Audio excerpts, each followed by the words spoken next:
The default settings for Configure Survey Parameters come from the Configure Hardware System Settings New Survey Parameters, which means that if whenever you create a new survey you end up changing some of the survey parameters, then I recommend that you go into Configure Hardware System New Survey Default Parameters and then save those, and then the next time you create a new survey the default ones for that new survey will match those values there.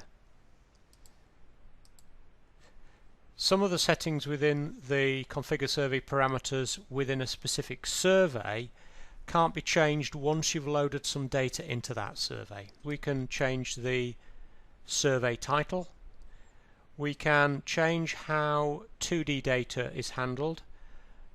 In this survey terrain is all 3D, and then the 2D data, if there is any, is sent to non-terrain. Well, you can include 2D data in the terrain, but you then can't use it for volume calculations.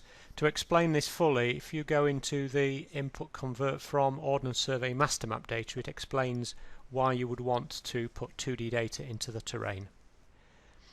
If you are working with a hydrographic survey, then you may wish to change the display of spot levels to hydrographic, admiralty or hydrographic engineering standards. The survey units are displayed in meters. You can only change the survey units by going into Transform and changing the units there.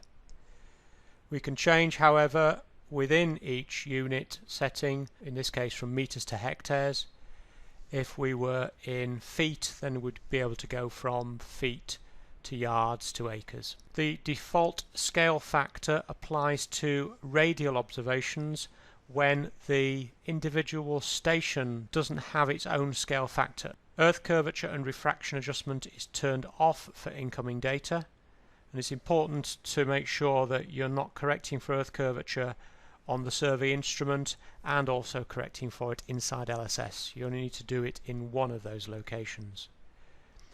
The conditioning tolerance will generate fewer or more points along smooth features in situations when you're importing data from things like AutoCAD DXF. Smooth through different link features is used where you change the code from one smooth feature to another smooth feature, but that second smooth feature doesn't have a third point on, which would normally be required to create a smooth link. It's using the culmination of all of the points across the feature code in order to create the smoothing for that feature. Angular units, we can change how we report angles from decimal degrees, degrees, minutes, seconds and grads. Volume report is tied to the survey unit, so in this case this can't be changed.